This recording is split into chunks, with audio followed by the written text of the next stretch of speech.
Yo, party people. Okay, December 24th. Okay, so this is the second video. We're almost done with Ezra. Those of you that have not seen the first video, if you can go back and watch the first video from today, it would inform you a little bit more. But for those of you that don't want to do that, let me give you just a quick recap of where we are. Okay, so we are right here on this timeline. This is the second group going back under Ezra.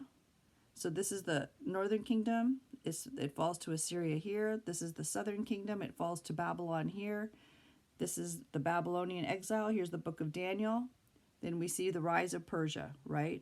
So the Persian king Cyrus, who was pre-named by Isaiah all the way over here by God, before Persia existed, before Babylon existed, before Persia existed, God called forth Cyrus by name in the book of Isaiah, chapter 45 and 46, and declared that Isaiah would be a king that would rise up, that would do God's will, even though he did not know God, and that he would restore his temple, and he does, right? So he's the one that was responsible for sending Zerubbabel back, who was of the line of the kingdom here, of the southern kings of the what do you call it? The Davidic line, right? So from which Jesus comes. So you see him in Jesus's genealogy. And then, so now we're in the final book of Ezra, which is right here. So he takes the second group back.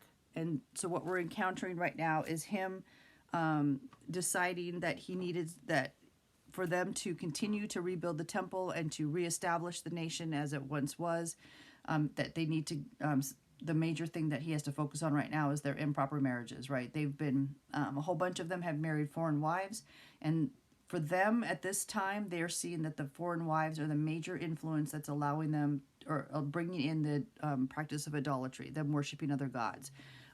There was a prohibition against them marrying other people, marrying outside of the Jewish culture because of the possibility of that, remember? So there's a lot of symbolism here. Them marrying foreign wives represents also them being unfaithful to God, right? So God is ultimately their king and their God, and a husband in a way. And by them marrying away from him, marrying outside of their group, they're being unfaithful to God. And Ezra sees that as a major threat. And the ultimate reason why they fell, right? Because of idolatry. That was the ultimate reason. And so idolatry can get in many ways. and through improper marriages, it can happen that way as well. Because women are the influencers of the home, right?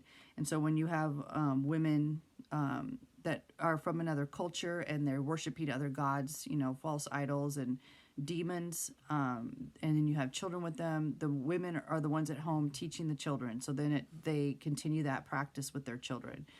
So we see here that Ezra chapter 10 verse 1 through 5, we saw how Ezra had been fasting and weeping and crying out to God, and he encouraged, and one of the young men that is a witness to all of this tells Ezra, get up, we're with you, we will do whatever you need us to do, we have sinned against God, and we will do whatever you want us to do, get up and do it, that's why you're here, which is awesome. So then we're seeing in verse 5, Ezra arose and made the leaders of the priests, the Levites, and all Israel swear an oath that they would do according to this word. So they swore an oath. Then Ezra rose up from before the house of God and went into the chamber of Jehohanan, the son of Eliashib. And when he came there, he ate no bread and drank no water, for he mourned because of the guilt of those from the captivity. And they issued a proclamation throughout Judah and Jerusalem to all the descendants of the captivity that they must gather at Jerusalem, and that whoever would not come within 3 days, according to the instructions of the leaders and the elders, all his property would be confiscated, and he himself would be separated from the assembly of those from the captivity. So all the men of Judah and Benjamin gathered at Jerusalem within 3 days. It was the 9th month, on the 20th of the month, and all the people sat in the open square of the house of God, trembling because of this matter and because of heavy rain. So they were freaked out, but it was also bad weather. Then Ezra the priest stood up and said to them, you have transgressed and have taken pagan wives, adding to the guilt of Israel. Now, therefore, make confession to the Lord, God of your fathers, and do his will. Separate yourselves from the peoples of the land and from the pagan wives.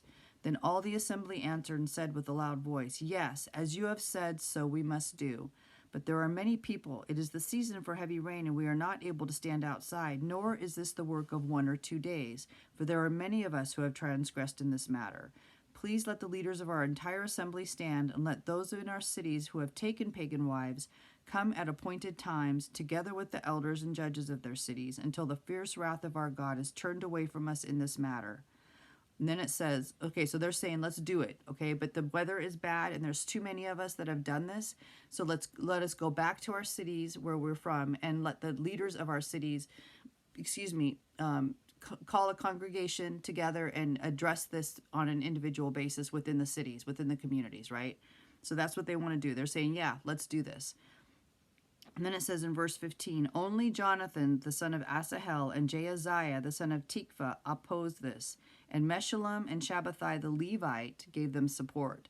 So what the commentary said is that here in chapter 15, when it says that, because it only mentions 4 names, they're saying that these guys are representative of the opposition, right? So there's definitely going to be opposition. And it's very interesting to note that one of them was a Levite, right? And there were very few Levites that were there, right? But they were under special, calling by God to only marry certain people, the Levites and the priests. So the fact that they did it was extremely appalling.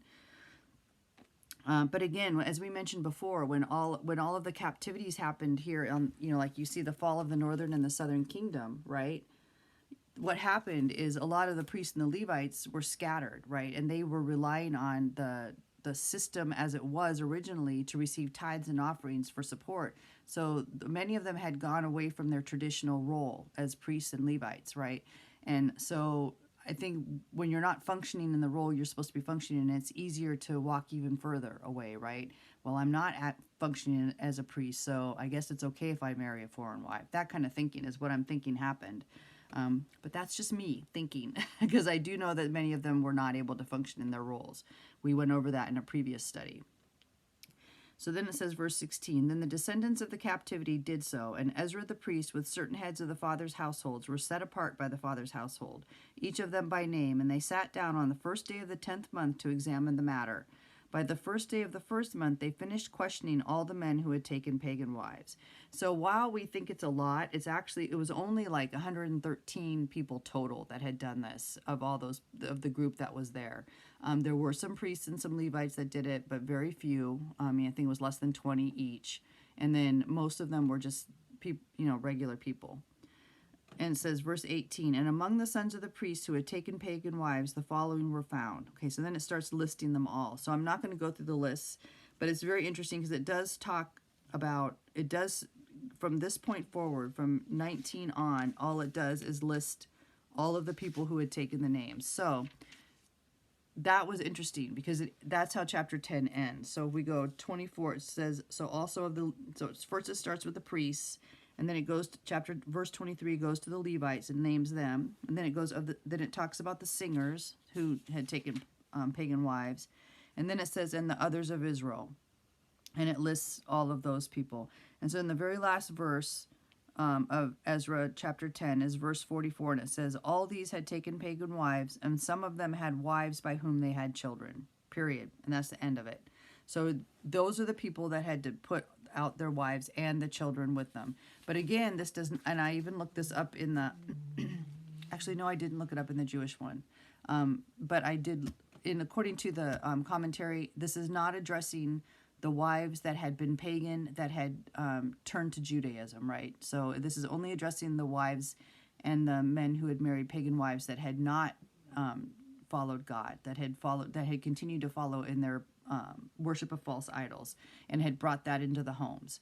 So they did separate them and remove them and their children at that time. All right, and so that's how Ezra ends. So that's all I had for you. So tomorrow's Christmas, very exciting. So remember, there's no way to the Father but through Jesus Christ. All of these stories in the Old Testament point to Him. It's just continuing to show the genealogy and the history of our roots, of where we come from, right? Because we're adopted in through the family. So it's awesome to read the history and the story, and those that the only way you're going to know the Father is by studying the history and studying His Word, right? That's the only way you're going to know the Father. That's why He's given us the Bible.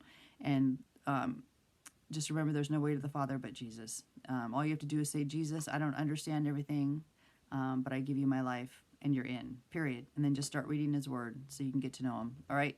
So I'm out of time. It's about to end. Read your Bible. Jesus is coming. Peace. See you tomorrow.